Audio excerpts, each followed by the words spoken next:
Hey, what's up, guys? It's Brando with Brando Sports World here, and today we're doing team number 78 of my top 100 college football teams of the 2022 college football season. Today's team is the Washington Huskies out of the Pac-12.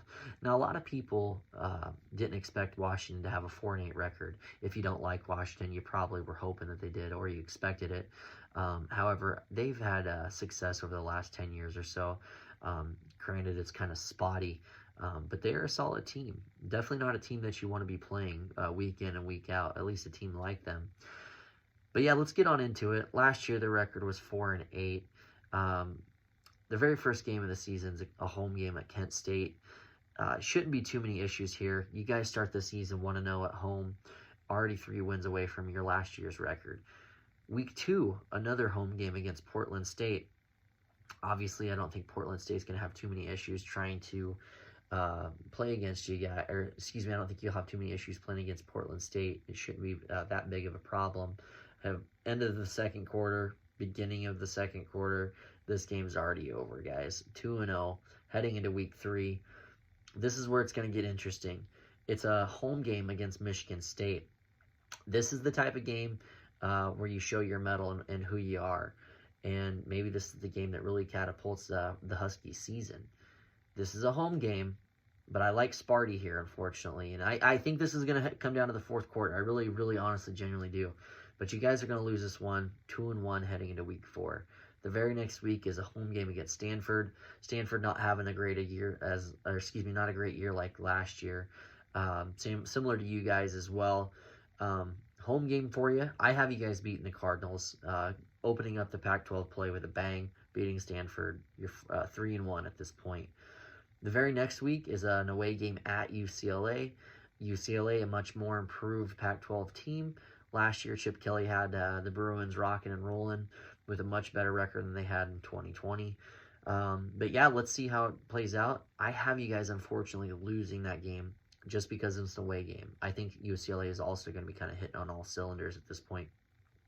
So you guys are 3-2 at this point. It sounds kind of iffy. But heading into the following week, stick with me here. Heading into the following week is an away game at Arizona State. Kind of can get a little raucous in there, a little rowdy. But I don't think Arizona State is going to be able to hang with you guys this year. I just am not high on the Sun Devils. I have you guys winning that game on the road, becoming 4-2, only needing 2 more games to get bowl eligible, and already matched your season win total last year. And you still got 6 more games to play, so this is great. Heading into week 7, Arizona, the Wildcats, shouldn't be too many issues here. Home game for you, and I have you guys easily winning this one. This is the type of game that's like 42-14, maybe 21, but I easily got you guys winning here. And you guys are starting to click on all cylinders, and this is where it's going to start getting real good. The very next week is an away game at Cal. Cal are going to be a little bit more improved than they were last year as well, but not as much as you guys. You guys are going to be rocking and rolling all cylinders. An away game at Cal, solidifying yourself towards the top end of the Pac-12 on the road even. Very next week, great time. You guys are 6-2, heading into the bye week to get a little bit of refresher and rest up your muscles. Very well deserved, guys. Good job. The next week after that, after the bye week, is Oregon State.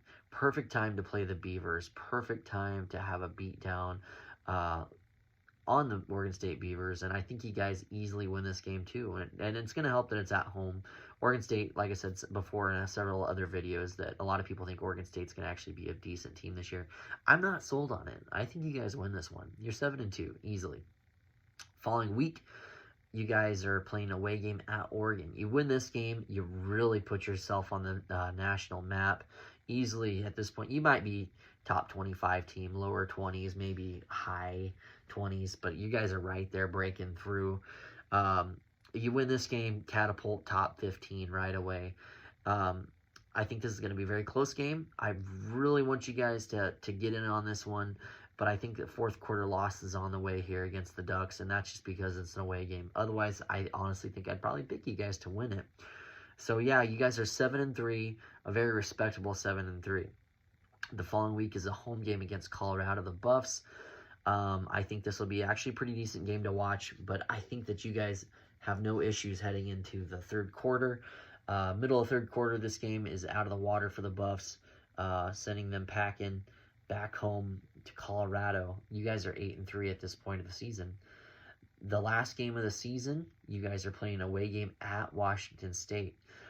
Though I feel like the schedule, the strength of schedule might not be the strongest, I still feel like you guys are a solid team. It's very evident that you have improved. You're a top 25 team at this point, right on the cusp of that 25 mark or so. Away game at Washington State, you guys win it in Pullman. You guys are 9-3 on the year. That's great. That is so much better. That's 5 wins more than last year's total. Something to build off of. And, this could be an 8-4 team too. There could be one of those that you guys end up losing to, but I don't see anything less than 8-4. 7-5 if something crazy happens, like an upset against maybe Arizona State upsets you, or God forbid Arizona, but who knows? Stranger things have happened. So got you guys at 9-3. I hope you like that prediction. I'm a little bit higher on the Washington Huskies than maybe other people are, but I think a drastic improvement across the board here, and you guys can continue to build off of that moving forward. So yeah, that was team number 78 of my top 100 college football teams.